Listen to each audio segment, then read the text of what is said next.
Assalamualaikum warahmatullahi wabarakatuh. Kami dari kelompok E3 yang beranggotakan saya, Yunuri Hidayatika Triana Putri, yang kedua Vanessa Naswa Ranisa Effendi, yang ketiga Laili Nur Afifah, lalu yang keempat Ahmad Kurniawan. Izinkan kami untuk mempresentasikan hasil diskusi kami mengenai dasar-dasar Islam di hubungan internasional dengan judul Menuju Kontribusi Islam dalam Hubungan Internasional. Paparan ini akan kami bagi menjadi 4 bagian, di mana nantinya kami akan membahas mengenai latar belakang yang akan dijelaskan oleh Ahmad Kurniawan. Kemudian dilanjutkan dengan dasar-dasar rasional dan etika yang akan dijelaskan oleh Vanessa. Dasar-dasar praktis dan perilaku yang akan dijelaskan oleh Laili. Lalu yang terakhir yaitu kesimpulan yang akan saya jelaskan sendiri. Baik, langsung saja kita bahas pemaparan dari kelompok kami. Langsung saja kita masuki slide latar belakang.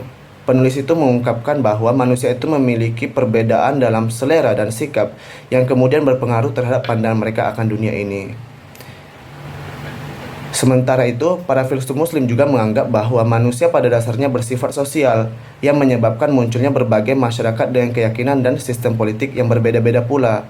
Nah, pernyataan tersebut juga menyadari bahwa kepentingan dan tuntutan manusia berkembang dengan cara yang berbeda pula. Nah, perlu diketahui pada saat ini itu ada sekitar 50 negara yang mayoritas muslim yang memiliki tuntutan dan interpretasi yang berbeda. Meskipun memiliki mayoritas muslim, setiap negara memiliki interpretasi yang berbeda tentang agama ini dalam ranah politik. Nah, pernyataan utama yang diangkat oleh penulis dalam hal ini adalah prinsip-prinsip dasar Islam seperti apa yang mempengaruhi hubungan antar bangsa dan negara. Kemudian penulis itu merujuk pada prinsip-prinsip pemikiran Ali bin Abi Thalib dan tafsir-tafsir Al-Quran. Baik, langsung saja kita masuki pada dasar-dasar epistemik dan kognitif.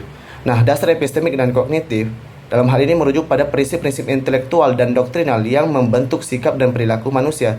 Setiap individu melihat dan menginterpretasikan orang lain maupun fenomena yang ada di dunia ini berdasarkan prinsip-prinsip epistemik dan kognitif mereka. Nah, hal itu tentu akan berbeda antara manusia satu dengan manusia yang lainnya.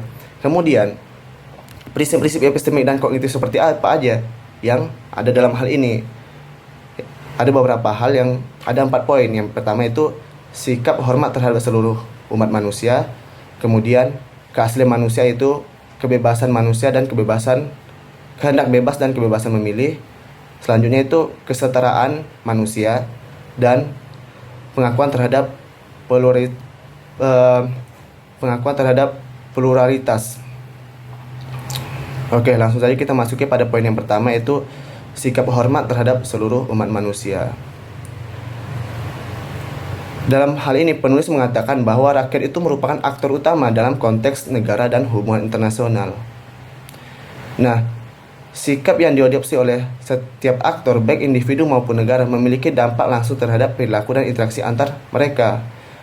Al-Quran telah menyatakan dan menjelaskan bahwa manusia itu memiliki martabat. Allah memberikan martabat kepada seluruh umat manusia.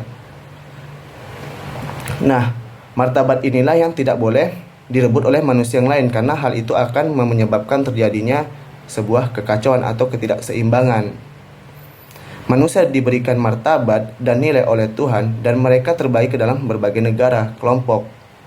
Oleh karena itu, penting bagi semua pihak untuk menghormati martabat dan hak asasi manusia, serta untuk memperlakukan satu sama lain dengan saling pengertian dan penuh hormat, baik dalam konteks nasional maupun internasional. Hal ini mampu membantu menciptakan lingkungan yang lebih harmonis dan inklusif di antara bangsa-bangsa yang ada di seluruh dunia. Kemudian, poin selanjutnya itu keaslian manusia, kehendak bebas dan kebebasan memilih.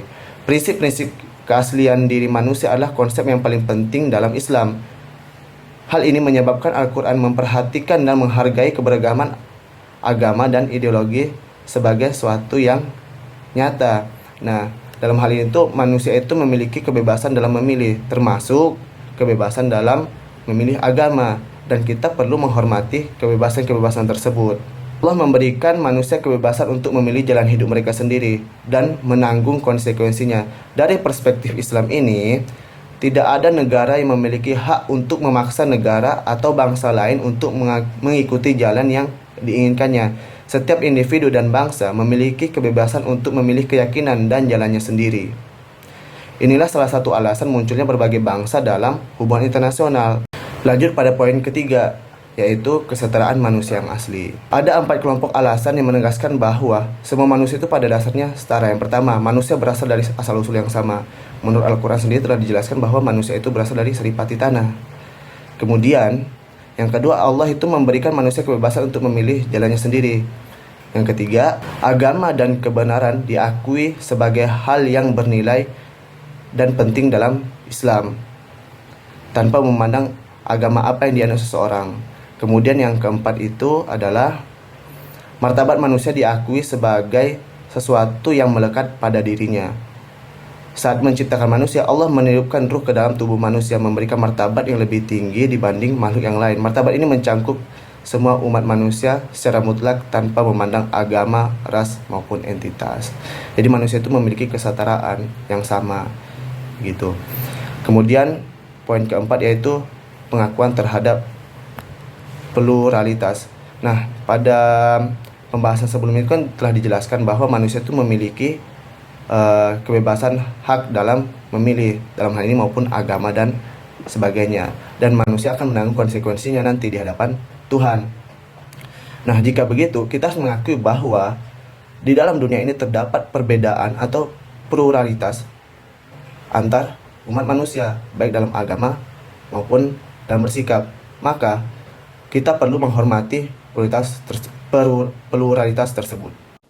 Dasar-dasar rasional dan etika. Landasan etika berakar pada rasionalitas dan berfungsi memperkuat sistem sosial politik. Hidup berdampingan secara damai ditekankan dalam Islam. Dalam hubungan internasional, negara-negara non-muslim tidak dianggap musuh menurut Al-Quran. Dari kekerasan. Perbedaan antara kekerasan dan esensi Islam pemikiran politik. Islam pada dasarnya tidak dapat didamaikan dengan kekerasan dan pertumpahan darah karena beberapa alasan penting. Yang pertama, tujuan utama kekuasaan dan pemerintahan dalam Islam adalah mendidik manusia menuju kesempurnaan dan kebahagiaan di dunia dan akhirat. Ini lebih baik dicapai dalam lingkungan damai dan rasional, bukan dengan kekerasan. Kedua, pemikiran politik Islam didasarkan pada nilai-nilai moral, kemanusiaan, dan keutuhan. Kekerasan dianggap tidak bermoral, sehingga tidak dapat digunakan untuk mencapai tujuan yang bermoral dan berdasar nilai-nilai kemanusiaan. Yang ketiga, tujuan penting dalam politik Islam adalah pemajuan keadilan dan perlindungan hak di tingkat domestik maupun internasional. Ini bergantung pada kemauan masyarakat. Tidak bisa dipaksakan dengan kekerasan yang justru bertentangan dengan keadilan dan dianggap korupsi. Imam Ali menolak menggunakan kekerasan meski untuk reformasi karena itu bentuk korupsi. Yang keempat, dalam Islam kekuasaan dan pemerintahan hanyalah sarana untuk mencapai tujuan lebih penting seperti keadilan, hak, nilai moral, dan kemanusiaan. Kekuasaan tidak bernilai jika tidak digunakan untuk mewujudkan hal-hal tersebut. Islam menolak kekerasan karena bertentangan dengan tujuan utama pemerintah, nilai-nilai moral dan kemanusiaan yang menjadi landasannya, serta prinsip keadilan dan pelindungan hak yang menjadi tujuan pentingnya. Perang dan jihad dalam Islam. Penelitian telah menunjukkan bahwa ayat-ayat dalam Al-Quran mengenai perang dan jihad dimaksudkan untuk tujuan pertahanan, bukan menganjurkan kekerasan dan menyerang terlebih dahulu. Ayat-ayat tersebut dapat dibagi menjadi 3 kategori. Yang pertama, berisi ayat-ayat yang membatasi jihad dengan syarat dan ketentuan tertentu, melarang memulai pertempuran, melakukan penindasan, dan mewajibkan mematuhi hukum serta hak moral dan kemanusiaan. Ayat-ayat ini hanya mengizinkan tindakan preventif sebagai pembalasan yang tidak melampaui batas. Kategori kedua itu berisi ayat-ayat yang mendorong jihad tanpa syarat. Namun menurut kaidah ilmu Al-Quran, ayat-ayat tidak bersyarat ini tetap tunduk pada syarat dan ketentuan ayat bersyarat sebelumnya. Selain itu, ayat-ayat ini turun dalam konteks situasi tertentu saat itu. Yang ketiga, kategori ketiga mencakup ayat-ayat yang menjelaskan dan memperinci berbagai aspek jihad atau menyebut menitipkan pahala bagi pejuang dan syuhada, bukan memerintahkan untuk berjihad. Poin utamanya adalah bahwa jihad adalah Islam harus mematuhi syarat dan ketentuan tertentu sesuai dengan ayat-ayat bersyarat di Al-Quran, bukan merupakan seruan untuk melakukan kekerasan dan menyerang secara membabi buta. Kekerasan dalam sunnah Nabi Muhammad SAW. Tingkah lalu Nabi Muhammad pada masa pemerintahannya menggambarkan sikap Nabi Muhammad dan Imam Ali yang mengedepankan perdamaian, dialog, dan menghindari kekerasan dalam menghadapi musuh dan penentang. Nabi Muhammad bersikap wajar, ringan, dan damai dalam pemerintahannya di Madinah. Beliau menangani suku-suku Yahudi di Madinah dengan perjanjian dan dialog, bukan kekerasan. Sikap Nabi Muhammad terhadap penyembah berhala dan musuh bersifat defensi, bukan menyerang terlebih dahulu. Setelah memperoleh kemenangan, beliau bersikap lemah lembut, toleran, dan pemaaf. Imam Ali berpesan kepada putranya Hasan untuk tidak mengajak perang dan menyarankan penguasa Mesir menerima perdamaian dari musuh, karena perdamaian memberi kenyamanan dan keamanan. Pada masa kepemimpinannya, Imam Ali tidak pernah memulai peperangan. Dalam pertempuran seperti Jamal dan Siffin, beliau banyak melakukan perundingan dan menyarankan perdamaian meski pasukan sudah dikerahkan. Ajaran dan teladan Nabi Muhammad dan Imam Ali menekankan sikap damai dalam menghadapi musuh, menghindari memulai kekerasan, serta mengutamakan dialog, perjanjian, dan merundingkan untuk menyelesaikan konflik. Ketaatan pada prinsip-prinsip moral. Dalam ajaran Islam, kepatuhan pada prinsip-prinsip moral merupakan hal yang sangat penting, termasuk dalam ranah politik dan hubungan internasional. Islam menetapkan bahwa kekuasaan dan pemerintahan hanyalah sarana untuk mencapai tujuan, namun tidak mengizinkan mengorbankan prinsip-prinsip moral demi mencapai tujuan tersebut. Yang selanjutnya yaitu dasar-dasar praktis dan perilaku. Yang pertama yaitu dialog, merupakan salah satu strategi penting dalam Islam yang harus dilakukan dengan memperhatikan rasa saling menghormati dan menggunakan negosiasi yang berdasarkan pada penalaran yang logis. Setiap orang dengan keyakinan atau ideologi apapun pasti menganggap bahwa apa yang dia lakukan adalah benar dan jalan yang mereka tempuh adalah jalan yang benar. Namun, Al-Quran memerintahkan umat Islam untuk mengatakan dalam setiap dialog dengan agama minoritas pada masa itu, bahwa mereka mengimani apa yang telah diwahyukan Tuhan kepada mereka, dan bahwa Tuhan mereka dan Tuhan non-Muslim adalah satu. Yang kedua yaitu persetujuan dan perjanjian. Ada berbagai bentuk persetujuan dan perjanjian di dalam hubungan internasional. Dan Al-Quran dengan tegas menekankan pentingnya menaati perjanjian dan menganggap pelanggarannya tidak dapat diterima dan merupakan sebuah dosa. Yang selanjutnya yaitu keadilan dan hak. Salah satu tujuan terpenting politik dan pemerintahan dalam Islam adalah untuk melindungi hak-hak individu. Dalam kehidupan umat Islam pada umumnya, tidak seorang pun boleh melanggar hak orang lain. Dan setiap orang harus menjunjung tinggi hak orang lain. Dan Al-Quran juga menekankan bahwa seseorang harus bertindak dengan adil meskipun akibat dari tindakan tersebut bertentangan dengan kepentingannya sendiri ataupun orang-orang terdekatnya. Al-Quran juga dengan jelas menyatakan bahwa selama konfrontasi dengan musuh, rasa permusuhan, kebencian, atau kekerasan apapun tidak boleh menjadi penghalang bagi perlakuan adil dan kesetaraan terhadap orang lain.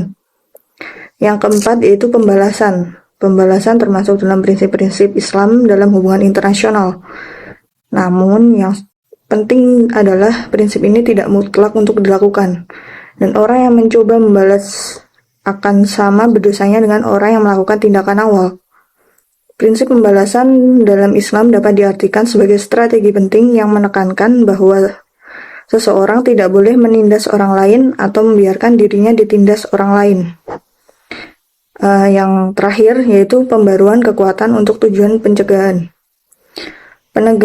Penekanan Islam pada perdamaian, persahabatan, dan hidup berdampingan secara damai dan kepatuhan terhadap prinsip dan aturan moral dalam segala keadaan begitu kuat sehingga menjadikannya tampak idealis. Namun di dalam Al-Quran dengan jelas menyatakan bahwa umat Islam harus memperkuat kekuatan mereka untuk tujuan pencegahan. Penguatan tersebut hanya untuk menakut-nakuti musuh dan mempunyai tujuan defensif. Dari perspektif ini dapat dikatakan bahwa produksi perlengkapan militer sebagai tindakan pencegahan dengan memanfaatkan kemajuan dan teknologi terkini diperbolehkan dan dapat diterima dari sudut pandang Islam. Dari materi yang sudah dipaparkan oleh teman-teman saya, dapat saya simpulkan, yaitu dalam perspektif Islam, terdapat beberapa prinsip pokok yang berkaitan dengan hubungan antar bangsa dan negara.